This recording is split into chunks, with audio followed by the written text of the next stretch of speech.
Radio Paranormal. Welcome to Radio Paranormal.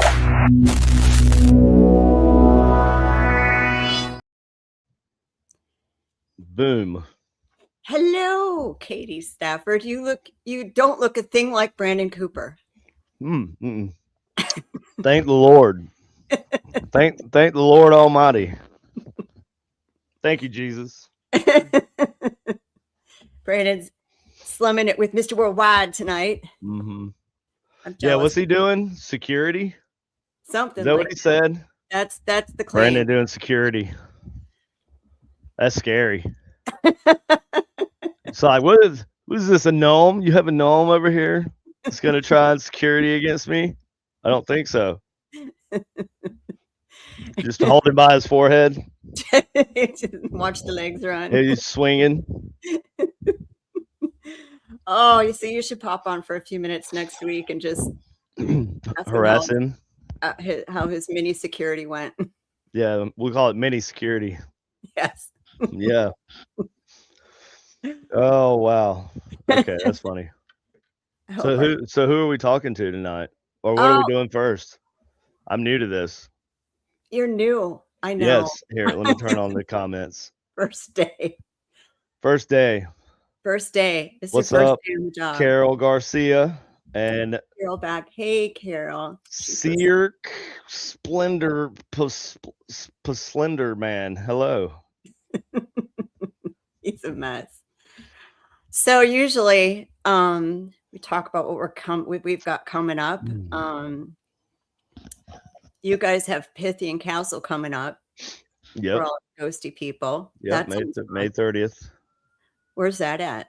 That is at the Pythian Castle in Springfield, beautiful Springfield, Missouri.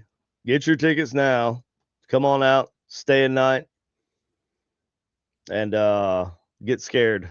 The Pythian Castle is really cool, though. I've heard. Yes. And really, really cool investigation to go to. And we've got our guest here who is a sponsor of one of the things we've got coming up. That's awesome. Supernatural Inc. Brandon is involved in too. Kalila Smith of Haunted History Tours. She is one of the sponsors of the New Orleans Paracon here in New Orleans, May 30th, or I'm sorry, May. You got me down May. July 31st through August 2nd at the Astor Crown Plaza. And she has a company called Haunted History Tours, amongst so many other things that she does.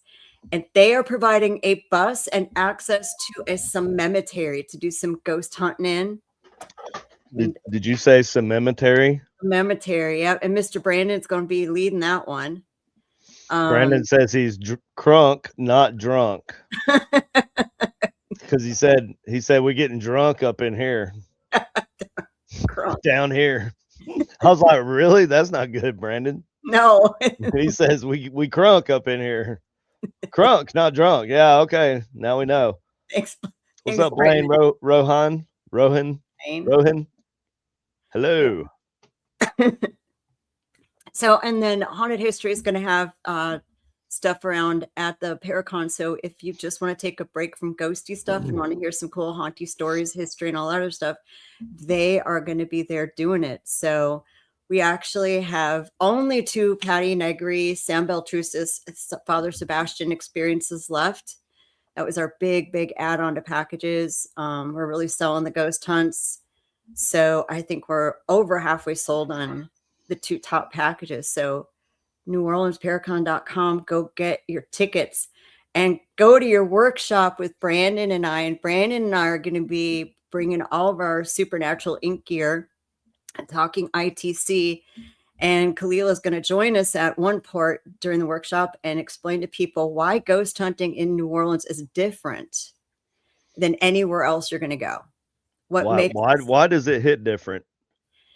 It is the most intense energy. I was using young people language. Did you see that? Yeah. It hits different. It hits different. Right. It's intense. And Kalila can talk about it because she's been immersed in it for many, many, many years. It's done a lot of investigations. So I'll let her tell more. Okay. We bring her on now. Let's bring her on. Hey, how y'all doing? Hello, Hey. Kalila. Hi. You made it. I did indeed. It's been a little crazy around here, changing internet servers, and it took forever to get rid of Cox cable, and now I finally got it. And then I was trying to hook the new computer that doesn't sync up yet to the new phone, and it was like not having it. So I got some of it done, but I'm on, so it's good. Who'd you get instead of Cox cable? AT&T God, business. you're so lucky. We can't get that in the quarter. Oh, yeah. I know. You know, when I had the visitor center still open, we could only get Cox. And I mean, I don't want to trash them, but they were like, they were charging an astronomical expense, for both places. I mean, the house and the little visitor center. And I got rid of all of the cable things on the TV and all of that stuff. And it was still the same amount. And then on the 7th of the month, they're like, you used up all your Wi-Fi. I'm like, how? We'll have to charge you another $100. It's like, nope, we're not doing it. So. Yeah, I've got Ethernet cable connected and my computer was freezing. Oh, gosh. Yeah, we were down in Mexico and having some trouble with like cell service and Wi-Fi, and the little people in the shops like, internet in Mexico sucks. I'm like, internet where I am sucks. It rains, not lightning, not wind. It rains. My internet goes out. All the time. It's crazy here. My theory is, I have a theory about it, because at one time everything was pretty much on point. I think every time they've you hear them where we've lost towers, we're down to this tower. I don't think they rebuild those towers necessarily in sync with the level in which we have lost them. Right. Sure. And it's kind of crazy, but I finally, got rid of it. So now I'm trying to get everything working together, and the energy in this house is just is weird. How about that? I live in a house with weird energy. Wow. Yeah, in New Orleans. Wow. In New Orleans, no less. Yes. The home of haunted, actually the house that we've run haunted history out of for 30 years. So imagine that. It's so weird. You think Sydney's still around watching over you? Yeah, he is. In fact, he told me he was going to, and I when he first found out, and it was really sad, because he had pancreatic cancer. It was really tragic, and there was a certain point in time that he had to make the decision. Of course, does he want to do more chemo, or does he want to just roll with it? And and the tumor was growing after 6 weeks of chemo, and he said, I've decided to stop treatment, and I'm ready for this. I'm good with it. I can do this. And I said, well, okay. And, I thought about it, because I'm also a medium. I'm also into spiritism and all. So I've got my own beliefs that he didn't necessarily believe in. And I said, now, look, City, it's really important. It's very, very important. You must, the minute you kind of clock out of here, I want you to go through the light. Just focus on the light and go through the light. That's all you got to do. Just go through the light. And this is what he did. He sat back in the chair and he folded his arms, and he kind of got comfortable, and he went, nope, I'm staying right here with you.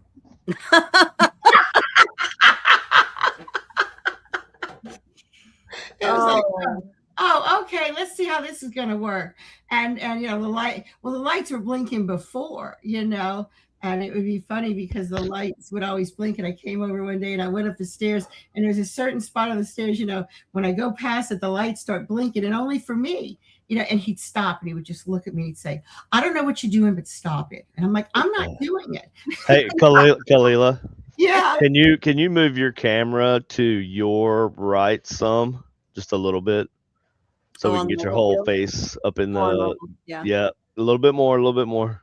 Okay. Keep going. I'm trying to keep my background out of here. Can you see the, that over there. Oh my God. Yeah, that's what I'm going for. You see that? I'm just trying to get you centered in that. I see you're against the wall.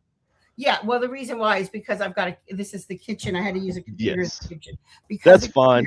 I just want everybody to see your whole face there. If they're looking. Out of the way with the mop in the way. That's fine. That's fine. I wasn't looking over there. Well, if I had the lights on behind me, it'd be crazy. It's crazy back here. So I just moved in. In my defense, I just moved in several months ago, and it still looks like I just moved in. But anyway, Yeah, finish your story. that was pretty I'm much sorry. it. I mean, it was Okay. kind of spooky around here to begin with, and while he was sick, a lot of things were happening because his son had passed away 2 years before, and every time I pull in the driveway to come and take care of him when he was sick, there would be a cardinal out there on his son's altar, out on the side of the house, because they made a big altar for him with all his artwork on it, and this cardinal would be sitting there. And I mentioned it to him, and I said, Cindy, there's this cardinal out there. And he says, yeah, I know. He lives in the back. He lives out by the pool in the bamboo. And I was like, really? Okay. And I said, that's interesting. That's really, really interesting. And I said, I think Justin's waiting for you. And I had brought him some food one day, and he said, after I left, he called me. He says, he says, I ate my food out on the porch. And he says, that cardinal came and landed on my car and sat there and watched me eat. And as time went on, he started believing more and more that it really might have been. Yeah. Yeah, we've had some interesting things happen around here. I bet. Lately. But did he give the cardinal any food though? No. I feel like that's a cliffhanger. I felt like I thought you were going to keep going with it. It was not. It would not. I think it was sushi. Actually, it was Japanese food, and it was like not appropriate to give to a cardinal. But the cardinal stayed the whole time, and then I could see in the cardinal. So, and the night before he passed, he was like in the room I'm in now. There's a doorway behind me, and there's a room there, and then it was a room that where we had his hospital bed, and the dog. He had a pit bull who is now my pit bull, Sunny, and a lot of people might have seen her on Facebook because she's quite a character, but. The night before he passed, this doorway right behind me, Sunny came up and she stood in the doorway, and you could see his bed from there. And she just stood there very still, and she kept looking back and forth like this. And there's an exterior door. And it was almost as like she was looking at the door where he was, looking at the outside door. It's almost like she was watching somebody walk back and forth, or numerous things walking. And she did that. She did it for 3 to 5 minutes. And then she stopped, and she turned around, and she walked out, went and got laid on the sofa. And I was like, she saw something, and he passed the next day at 1:00 in the afternoon. Oh, how sweet. Yeah. How sweet. So she knew something was going on. Yeah, they do, right? A lot of people talk about their pets and know all that stuff. I don't know where Katie went. He went bye-bye for a minute. So you're talking about the Paracon and the bus tour. I'm here. And he's back. Hi. I'm here. I'm just like doing stuff around. I'm listening. I'm here. I removed my image there so you not looking at so you can see YouTube better. Aw. So we're selling out the tours. If you didn't know, people are buying on the ghost hunt. I see that. I've been keeping track of it. I've been reposting. Yes, and so we've got a lot of vendors interested in the tour. That's awesome. All the ghost hunts, and we're launching it to weekend passes. So I went on a modified version, a version that we're going to do for the Paracon, because the dead of night is different than what we're going to do. Right.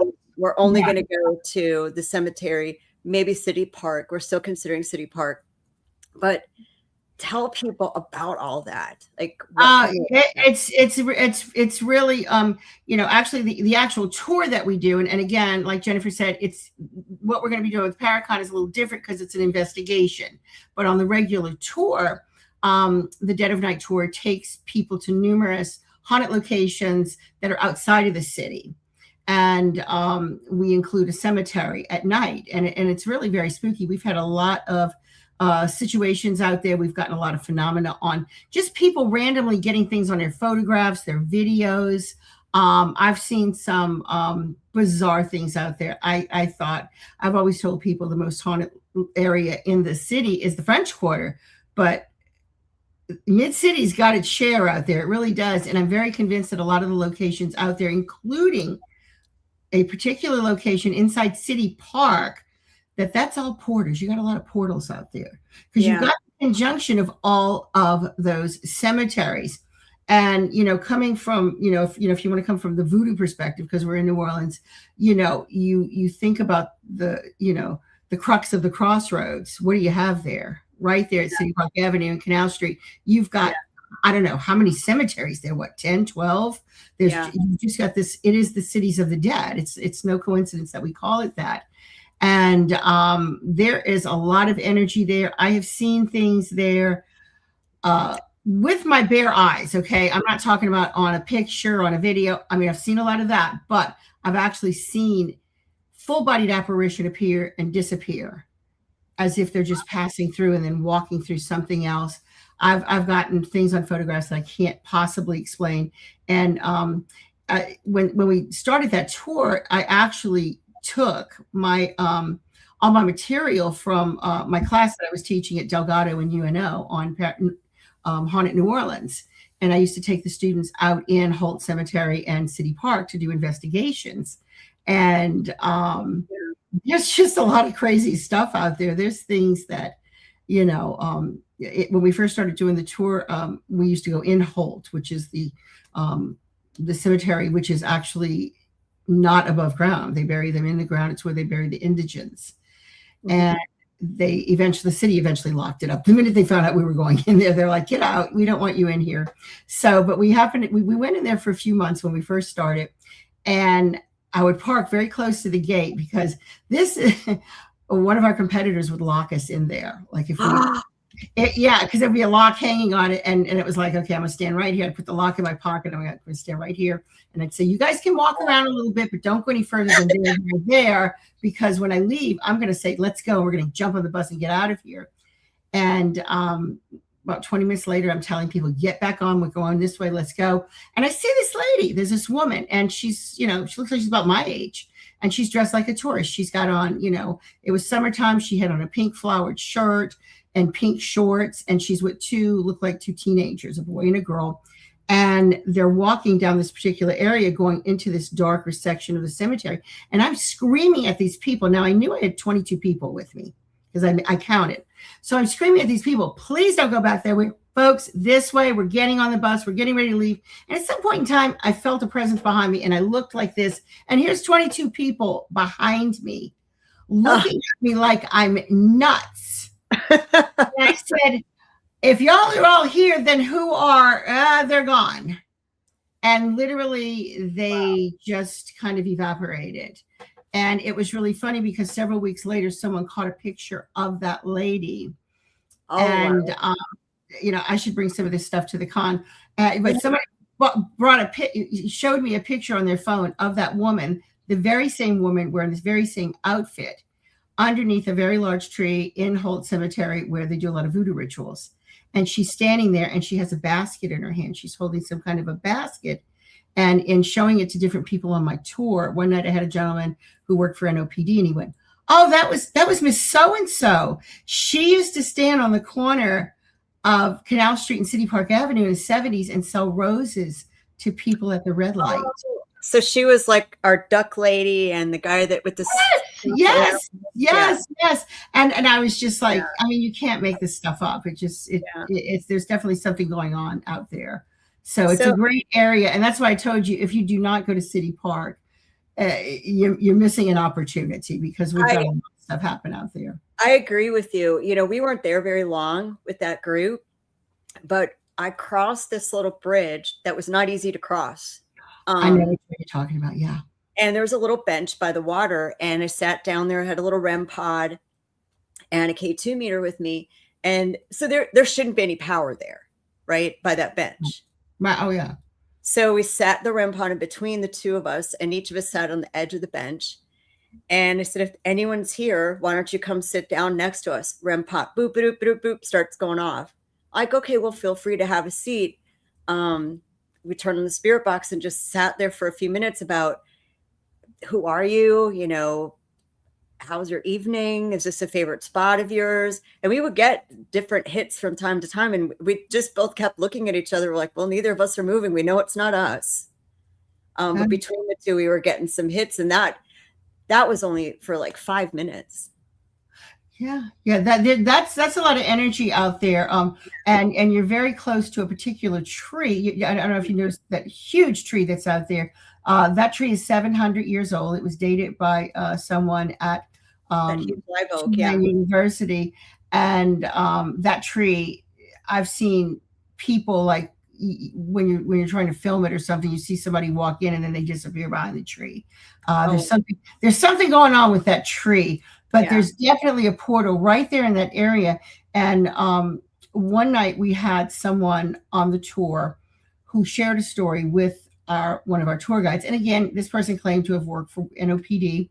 And he said that at one time back in like the 50s or 60s up in there, that someone had killed a bunch of children up in that area and thrown some bodies in that portion of the lagoon. Oh. Now it's interesting because prior to that, I had gotten a photograph of that someone had given me from the tour where you could actually see little children's faces underneath the bridge. Oh, wow. Just a bunch of little faces under there.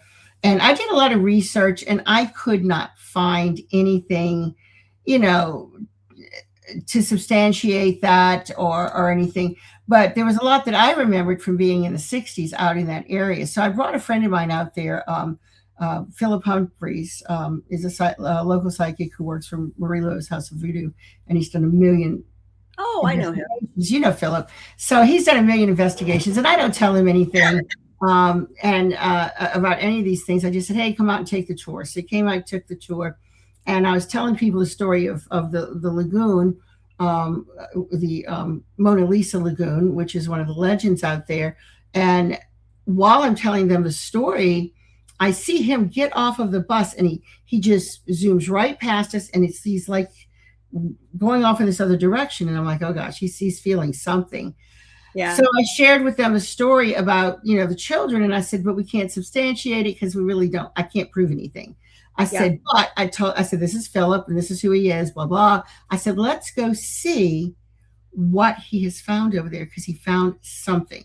Yeah. So I brought the group over there and he was like in this trance state. He was like tranced out and he was walking back and forth right in that area of the lagoon where you were sitting, like he was here and you would have been on the other side of the bridge on that bench. He was walking back and forth, pacing back and forth.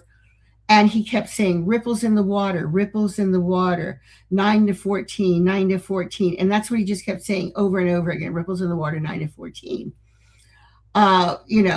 And I'm like, I told the group, I said, hey, look, this is still under investigation. I have no idea what this means. This is going to take more investigating to try to figure out what this means. Yeah. So I had brought another friend out who was also a medium about a week later, didn't tell him anything. When he walked out, he got there and he says, I'm seeing the numbers 9 and 14. And he says, I feel like this is the age of of people who were murdered out here. Yeah.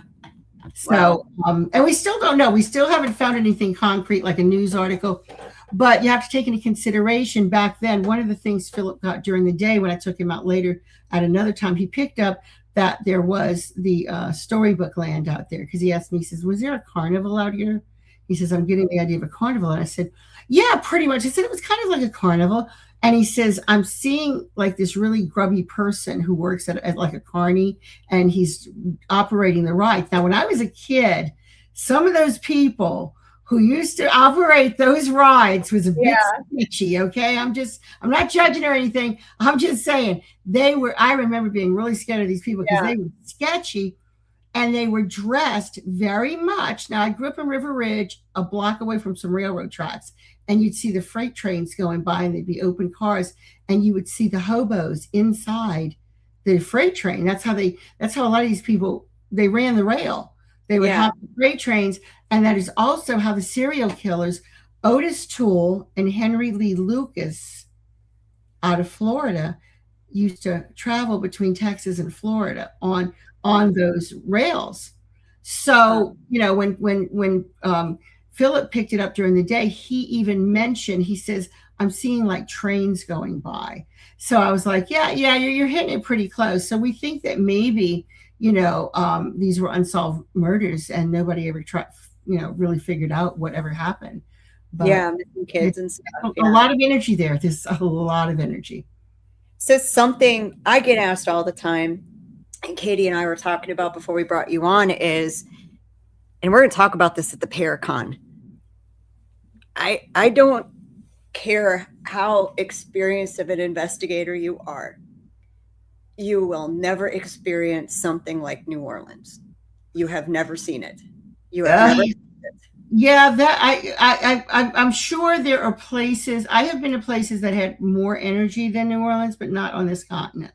Let me just put it that way.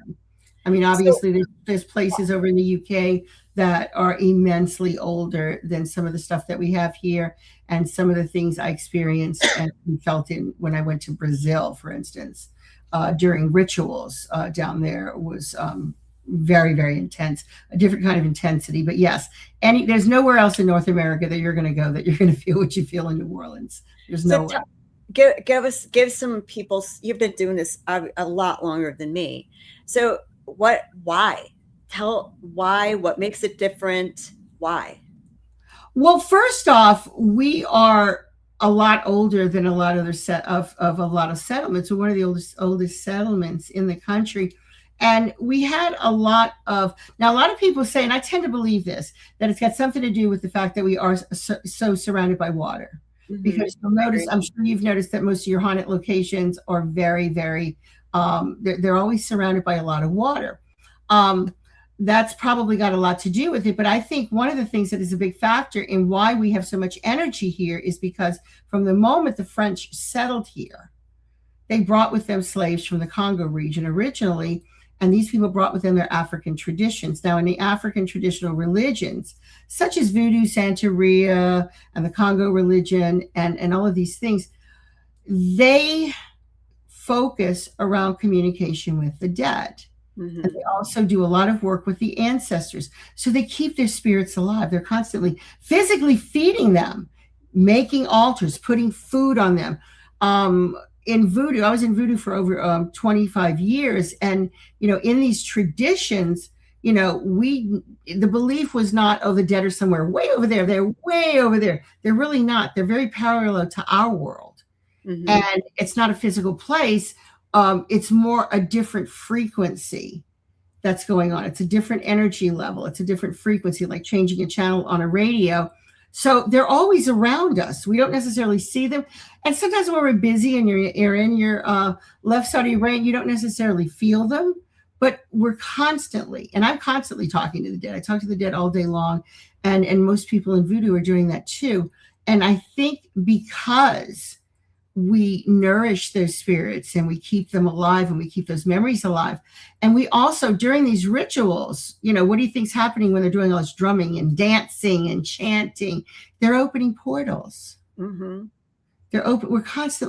You've constantly got somebody somewhere in New Orleans, which is relatively a small town in comparison to some of the big cities out there.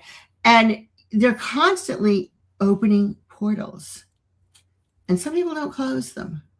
Right. Through the years, through the generations, there have been people who have dabbled, and regardless of how good the intent was, they're opening portals because they want to communicate, and then they walk away and they don't close it, and you've got people passing in and out, and there's just a whole level of existence that's really intersecting with ours, and you don't necessarily get this in other places. You do to some degree, but this is a very concentration of it, a very concentrated area in a small geographical location. Yeah. I mean, the French Court is only 8 by 12 blocks. Yep. And the energy you have there. It's intense. We've had mediums come on our experiences that have told me I wasn't prepared for what hit me when I got here. And I've warned people with abilities before they've come here. You better shield well. And you should go to a local shop, a voodoo shop, any metaphysical shop, and get something local. Yeah, you have to. You got to stick with the traditions. Because they may not understand other things. But yeah, when I was I don't physically do the tours anymore. I stayed pretty much behind the scenes. But when I was like, for instance, doing the actual going into these cemeteries at night, I was going several times a year over to Miami and getting massive cleanses done to pull stuff off of me. I constantly had things attached to me, and I was getting things pulled off of me. And that's not something you can do for yourself. I mean, literally, I was having to go to Santeria and Babalao to have them do these rituals to get this stuff off of me. And they would always fussing at me. They were always like, you have to stay out of the cemeteries. I'm like, it's my job. Yeah. And why do you keep going in cemeteries? I'm like, it's my job. It's like, how else do I explain this? This is my job.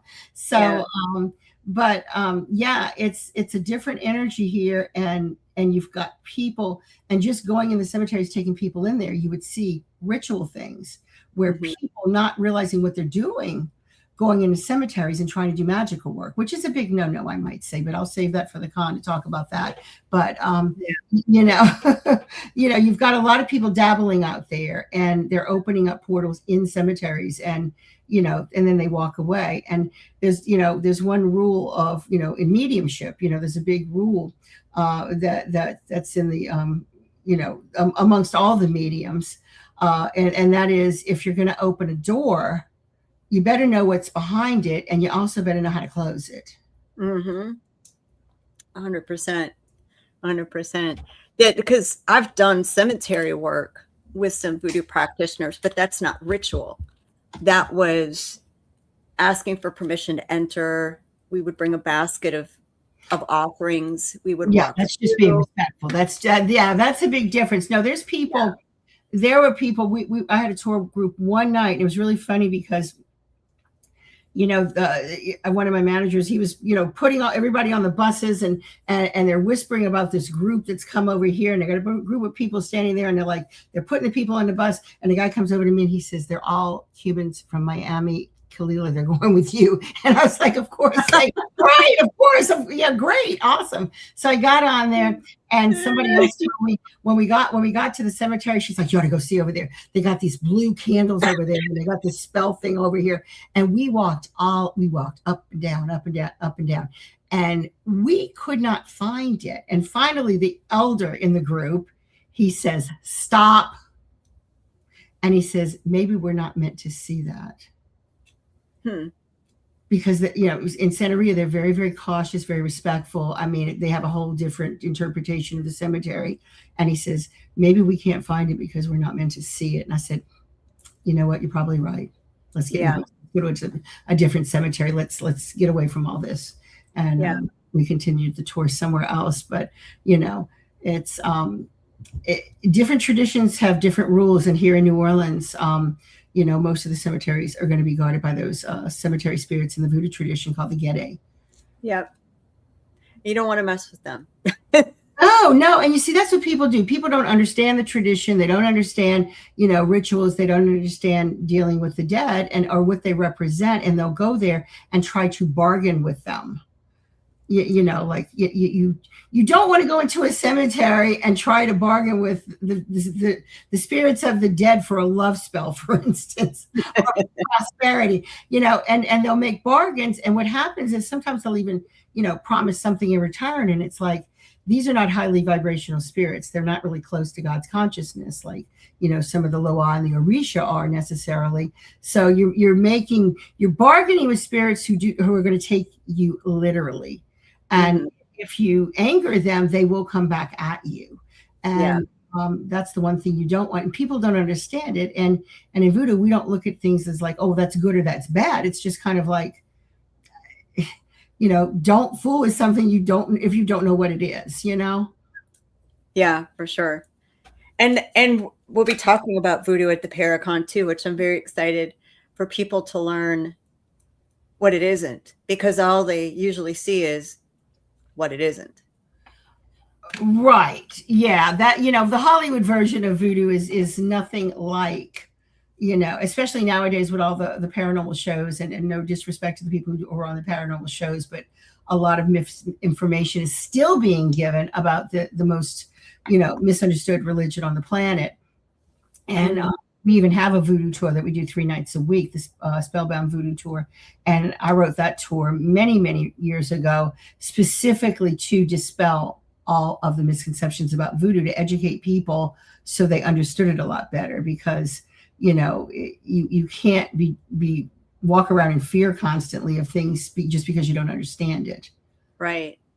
And Marie Laveau, I mean, top on that list of misportrayed, misunderstood, Absolutely. Yeah, they got hairdresser right. Hairdresser right, but yeah, I mean, it really is, and back, like when we first started the tours back in 1995, I mean, there was very little information that was actually written about voodoo. I mean, even then in the 90s, I mean, in New Orleans, most of the books were Robert Talent books, and they were fiction. I mean, talking about, Dr. John, and he skinned black cats with his teeth, and Marie Laveau sat on a throne and her feet were propped up on alligators. And it's like, okay, we know these things are not true. Right. Okay?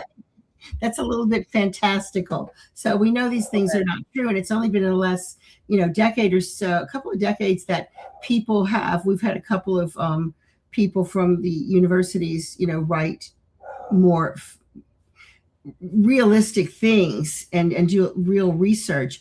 But it's real interesting because there was a writer in New Orleans back in the day called Lafcadio Hearn. And if you go Google him, you'll find out he wrote a lot of stuff about New Orleans, but he was also one of the closest friends to Marie Laveau. He actually wrote her obituary, and he wrote about Marie Laveau I and her daughter Marie II. And he dispelled a lot of the stuff back then, but a lot of people just were not familiar with who he is. And it wasn't quite as fantastical as the stories that, Robert Talent was coming up with, but they were more realistic, and he actually knew these people. And so if you read some of his work, it dispels a lot of things. Well, Marie's obituary was published in the New York Times even, I think. I'm not sure, but yeah, it probably was. I mean, he was a very prominent writer. He was not from New Orleans. He lived here, and yeah, he probably did get it published there. But one of the things a lot of people don't realize about Marie Laveau, especially nowadays, is that her best friend was the Monsignor in the cathedral, Pierre Antoine. I mean, they were like this, and Marie Laveau never abandoned her Catholic roots, and that's where Catholicism started blending with New Orleans voodoo, giving us the unique form of voodoo that we have today. Yeah, and it's a very, if you take some time to learn, it's so interesting, and so it just brings home so many similarities between spiritual practices that sometimes you sit back and go, huh. Now you've written a book, haven't you? I've written 7 books. I thought you wrote more than one. Didn't want to put number on it. I have 2 on the back burner, but unfortunately, because I was co-writing them with someone else who was in the UK, and he passed away in 2022, they never got published. But yeah, I've written quite a few, and the ones I was working on with him was hitting more on these kind of subjects and talking about spiritualism and the dead, and and also a lot about the magical works. Yeah. So where can they find your books? Can anyone? On Amazon. Best way to do it these days is on Amazon. You just go to Amazon, you go to Kalila Smith on Amazon, and you'll see a list of all my books. It's the one that we sell on the tours is New Orleans Ghosts, Voodoo, and Vampires, which was originally published in 1997. And followed by that was Tales from the French Quarter, which has a lot of the stories that we feature on the bus tour. It's kind of a compilation of not only ghost stories, but, legends and so forth, and some funny stories about just people who live in the French Quarter and some of the weird things that happen on a day-to-day basis working and living in the French Quarter. So yeah. So you might, some of those stories that we tell on the regular Dead of Night bus tour are in that book. Yeah, we have a lot of characters here in the quarter for sure. Yes. Duck Lady always comes to mind. I remember her. I remember her too. I didn't see her too much. One of my favorite characters I actually became very good friends with was Chicken Man. I don't know if you remember Chicken Man, but he was quite a character, and a very colorful figure in our voodoo history as well. Yeah. And then we had Mr. Okra. He just passed, didn't he? I didn't know him. Oh, I missed that one somehow. How did I miss that? And who else? There was another guy. What about the pie lady? Do you remember the pie lady? No. There was a lady that used to sell pies out on the street. It's a shame because the city, gave her so much trouble. But she used to walk down the street and she would sing and she'd say, "Pie lady, pie lady, pie lady, pie lady." And she had these fantastic pies that were homemade. She had meat pies and she had fruit pies. And but she was just selling them out of her little cart. And of course, the city, came down on her. But she was.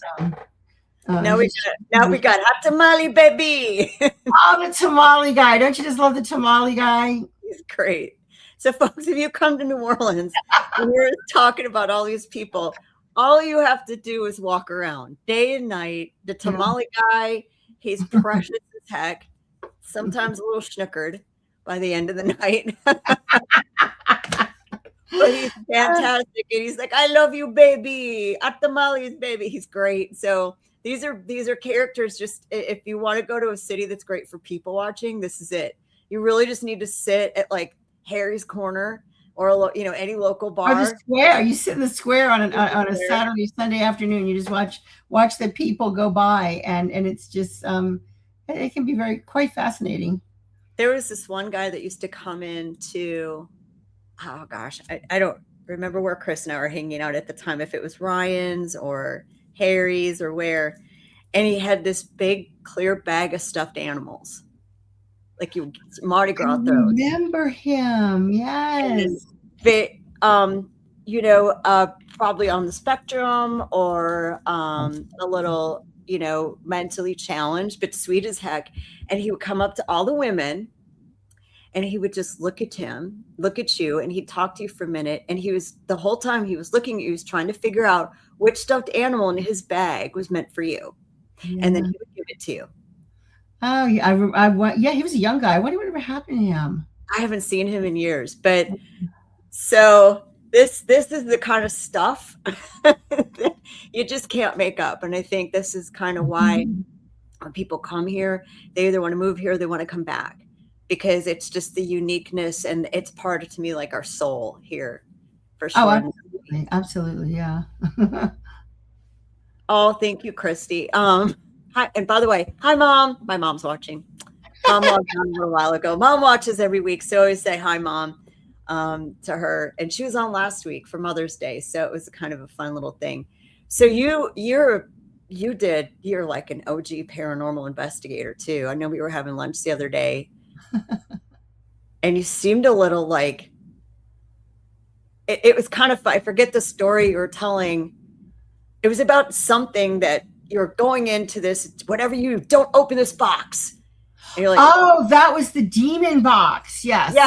Yeah. And you're like, okay, I'm going to open that box. It was the demon box. There was a reason. Yeah. That was back when we had, we had a witchcraft museum in New Orleans many years back. And the people who ran the witchcraft shop had actual artifacts that had belonged to Dr. Raymond Buckland. And for that wasn't Russell's shop, was it? No. Okay. Russell's shop had to do with Lady Onita Tubes. Yes. Who was the one who created the Religious Order of Witchcraft. And that was the broom closet. And that was on St. Philip Street. These folks came in a lot later. And Dr. Raymond Buckland is considered to be the father of American witchcraft. He was in a coven originally with Gerald Gardner, who of course created Gardnerian magic, Gerald Gardner was in the coven of Aleister Crowley when he was doing magic, all of whom these people came to New Orleans, by the way, to learn voodoo. So, this is where your traditions all got mixed in. But, Dr. Buckland moved from the UK to America in the 1960s. And he brought with him the ancient Celtic practices, of witchcraft. And he is the person who coined the phrase Wicca, which is actually the Old English word for witch. And it only means wise. Basically witchcraft is craft of the wise. But for a lot of people, it softened it. Didn't make it sound as spooky or scary, and, trying to convey that to people that it was a real religion. But Dr. Buckland came here, and if anybody's studied this path, they probably have the big blue book. There's a big blue book with a pentagram on the front of it. And that was the basis of his teachings, and it just took off from there. But and I was fortunate enough, because before I was in voodoo, I was actually studying and on the way to initiate into the religious order of witchcraft. I wasn't fully initiated yet, but I was working my way into that, and I had the pleasure of studying directly under Dr. Buckland. But anyway, he had some fascinating artifacts, and this group of people were fortunate enough to get their hands on them through him and open up this museum. And it was called the Buckland Museum of Witchcraft. And one of the things in there was a demon box. It was, I call it demon in a box. And it was a little wooden box, and it was wrapped in leather, and it had a symbol on the top that was on with wax. And when I was going through all the artifacts, I was getting ready to do an investigation there. I said, "What is this?" And the one of the curators says, "Now don't touch that." And I said, "What? What is it?" And I said, "It's a demon in a box." And I was like, "What?" And he said, "It's a demon in a box." And I said, "What's a demon in a box? What do you mean it's a demon in a box? How in the world?" And he said, "Well, this guy was possessed, and Dr. Buckland did an exorcism on him, and he now, anytime," and I can tell you, being especially with Santeria, because like I said, I used to get these cleanses, and anytime there's something attached to somebody, I don't care if it's a demon or just a little bit of bad energy, you can't destroy energy, okay? You cannot destroy energy. So if you're pulling it off of one person, it's got to go somewhere else. Yeah. And that's what these practitioners do. They take it off of you, and they're going to put it somewhere so that it doesn't go to somebody else. Well, Dr. Buckland put this one into a box, and he tied it up, and he waxed it all on there, and he put it in his museum, and it's got a little sign that says, "Do not touch. It's a demon in a box." Well, this is in my younger, we're talking probably over 25 years ago that I did this. And we were doing a little thing where they were locking me in the museum with just me and my infrared camera with no lights. And it was really strange, because once they turned the lights off and I was locked in there, they had mannequins all over the place. Okay. So I'm going around trying not to run into things with this little night shot camera, and then all of a sudden you run into a mannequin and you're like, "Oh my God, what the hell?" And so, so I one of the most fascinating things I did see, that she had a crystal ball that had belonged to Sybil Leek, who was probably one of the more famous British psychics of all times. And I put the video camera to it, and it kind of was out of focus for a while, but I've got the video somewhere where you're looking in it. It's all green because, of course, it was the old, original night shot stuff.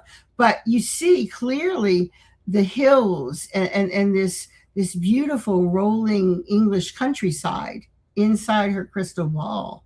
And that was just fascinating. So when I got to the demon in box, curiosity killed the cat, right? But, I couldn't resist. And I'm like, if I'm going to do an investigation, I might as well just go for the gusto here. So I'm thinking to myself, how do we really know there's a demon in that box? How do we really know? When you pick it up, does it feel like anything? No. Does it shake? No, not really. So I said, well, let me just mess with it just a little bit. So I kind of got a little out of control. I'm like, hello, talk to me. And I'm like, talk to me. And I'm shaking it like this. And then I sat it down, and I took a recorder, and I hit the recorder, and I walked away.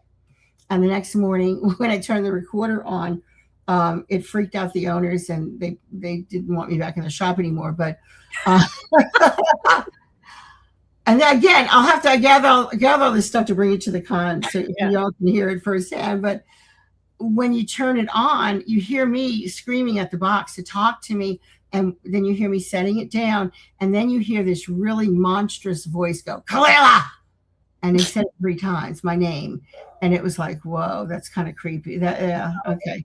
Let's just not open the demon in the box there.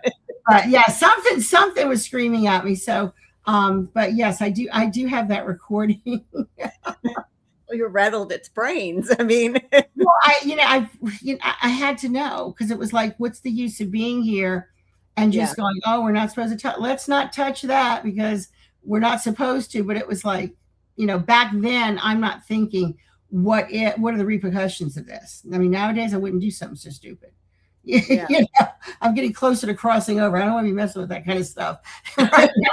So it's like, let's not go there, and of course, in my own spiritual evolution, being in Santeria, I've come to respect it a lot more and go, yeah, that's probably kind of the stuff you don't want to mess with. No.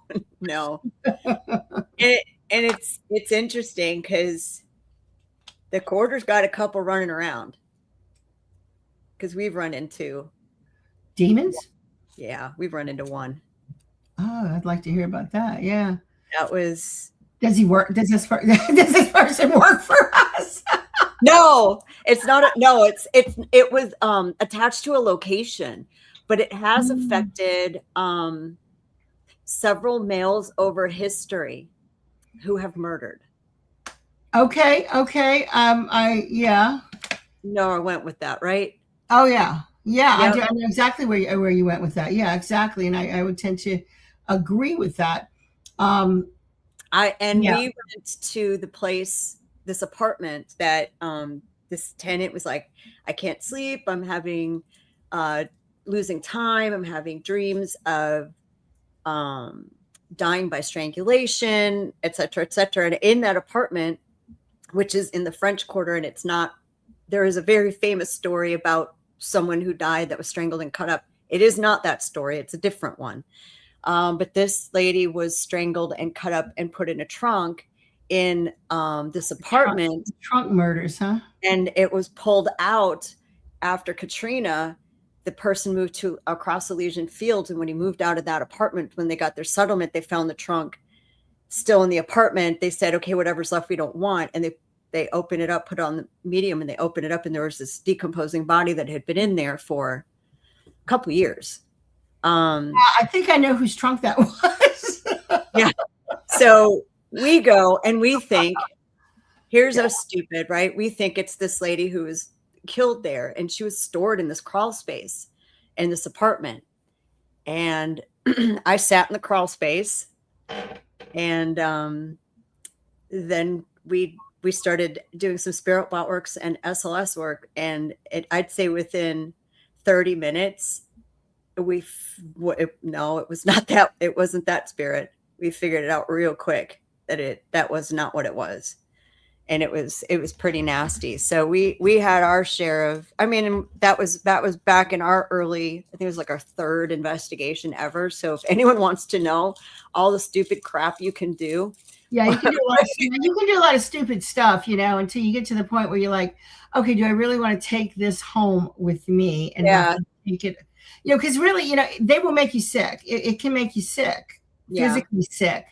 And, whatever is weak in your body, it's going to hit you in that area and it's going to go there. And you don't want this stuff attaching to you because it is real. And it can be physically dangerous to you because it can consume you. And I have seen people literally eaten from the inside out with stuff like this because they didn't take it seriously. And so, and of course, when we're young paranormal investors, because you got to realize, people out there now, you can go and you can see paranormal research anywhere. Back when I was doing it, there was nothing. There was really nothing. There was there wasn't a whole lot of books written about it. There was nothing. It was just a handful of people doing it. We didn't even have barely any internet at the time. It was AOL. I mean, seriously, so the way you started an investigation, like for the tours, I would just go and knock on people's doors and say, hi, we're saying that I've been saying this place is haunted for, since I'm a little bitty kid, because that's what I was told. What have you experienced? Can I set the equipment in here? And, and so, I mean, I was at the beginning of all of this investigation stuff. I had one of the very first EMF meters that was built by a guy somewhere up in like Wisconsin or Ohio, one of the northern states or something. And, you couldn't just get online and go buy an EMF meter. Photographs were taken with infrared film. We didn't have infrared cameras in the very beginning. And I was shooting with a film camera. And I would have to go to the specific film place, and it was on City Park Avenue across from Delgado. And I would have to buy it was black and white infrared film, and it was very expensive back then. I mean, this is in the early '90s, and this is $40 for a roll of film. Wow. To take some pictures, and then you had to pay for the processing, and the film was so sensitive, they had to keep it in the refrigerator. Like, you couldn't just throw this in your bag and then later on put it in your camera. Oh, no. You had to take it home very quickly, make sure it stayed cold, stick it in the refrigerator. And then when it was time to put it in a camera, you had to have it a black bag or go into a room, a dark room, like no lights, no light coming in whatsoever, and put the film in the dark, or put the film in, when I say a black bag was something you'd zip the camera up in it, and your hands are in the bag, and you're trying to fumble to put this roll of film in there, but you can't see it because if the light hits it, it's ruined, and then you can't use it.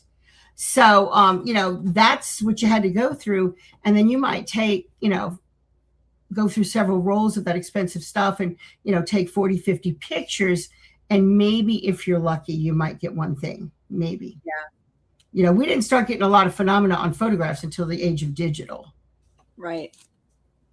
And then you can change the light. I see a lot of people using slow speed, low light, which kind of raises my eyebrow now, because I don't know. In our stuff, when you have other people moving in the room, if you're doing that slow shutter speed, it's going to ghost, because that's, actually that's how in the early days when we were doing the documentaries, when we did our first documentary, we had those fantastic little Sony cameras that had the night shot and all that stuff. And you put that sucker on slow-mo and you had somebody run through it. Well, what did you get? You got the ghosting effect. And, and that was the beginning of CGI of, now they have AI ghost out here. You can't tell what's real and what's not. But I mean, back then it was like, if you had that trail behind something, that could have been done by, somebody just running through on a camera on slow-mo, Yeah. Yeah. We had someone call in and say, a demon dog jumped on my bed and growled at me. I have video. So many points in that statement, your eyebrow is going to raise and say, I'm sorry, what? On my cell phone. No, on my cell phone. Say, send it to me. And playing at regular speed. Let's just completely glaze over that at that one point in time, they picked their phone up and was videoing. We'll just forget that part, right? Yeah. Because, and they have a TV in their bedroom, and if your TV's off, a lot of them had that little red light on it. And so you hear this, which does not sound like a growl, and you see the phone move. I'm like, it's your TV light. The red eyes are the little red light on the bottom of your TV. You move the phone. So then you're like, are you just trying to mess with us, or I don't know. It cracks me up sometimes. It's like, it's not, guys, it's not always paranormal. It's sometimes. Yeah. Oh yeah. Just, you can take it to the extreme. You've got to really be your own, skeptic. In case. But now it's so impossible. I tried in the very beginning when they first started coming out with, they weren't even calling it AI at the time. They would have the ghost apps, and sitting there and having, so let me figure out, is this an app, or did they get an actual ghost? And it got so frustrating because it was like there were so many apps and they were coming out so fast, and it's like, I can't, I got to work. I can't really like shut the whole business down or chase behind apps and try to figure out what's a ghost and what's not. And then I was just like, what? This is just too much to have to sift through. Yeah. So it's kind of, if somebody's faking phenomena, it's kind of on them, and shame on them, but nobody's going to pay you for faked phenomena. And now that you got AI, Yeah. No, you just... and fortunately, somewhere in the coding of whatever that picture is, it will say it's AI. There's ways to show that it's AI. Yeah. But again, who's got time to chase behind all that kind of stuff? I'm not that smart. We play a game at home. Sometimes it's not a demon. It's just a dog fart, folks. That's all it is. That's true, though. That it could be. I mean, very few things are actual demons. I'm more afraid of, the living for the most. I mean, I'm more afraid of the energy of the living. I mean, that terrifies me, but with some people. But yeah, you just never can tell. But it's just such a vast amount of information, and sadly, over the last 20 years, there's just been a lot of misinformation that people have bought into, and kind of gotten away from its true form of, what the whole purpose of this is. And it's just to prove that there is life after death. Yeah. And that's it. So you've got our Paracon coming up July 31st through August 2nd. We're so excited, but you have other things coming up, don't you? Do you have something right after that? I do. I have Hex Fest. Which is a witches con. And that's going to be coming up the next weekend, and all sorts of classes and workshops and discussions on all things mystical, any kind of occult, magic, witchcraft, also some paranormal stuff, I'm sure, because it all kind of ties in with one another. And so you've got Paracon, and then you got Hex Fest coming up right behind it. So, and you're going to be teaching too? I believe so. I did last year, and I don't know what I'm teaching. I think I'm just talking about the ghosts in New Orleans. Kind of that's the classical thing I come in and talk about, because why is exactly what we're talking about now. In the beginning of the show is why is it so haunted here? Why New Orleans? Why are we doing all this here? And bringing a lot of the stuff that I've shared with you today actually there, and showing people pictures, showing people some of this stuff, and giving them a little glimpse beyond that veil. Yeah. So one of our other guest speakers, Angel Morgan, she's doing animal communication and spirit animals. She actually has tickets to Hex Fest. So she is staying after our Paracon and going to go to Hex Fest. So I'd love to introduce you guys. And yes, we'll have a whole week to hang out, and and she is so fabulously witchy. It's amazing. So that's great. Excited. So it'll be fun for her to see both, and for her to have a familiar face too. I know she knows Christian, but I know for you guys, you've not met yet, so it'll be fun to introduce you as well.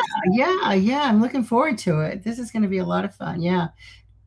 Well, Katie, I think we've got to wrap up. Kalila, thanks for coming on.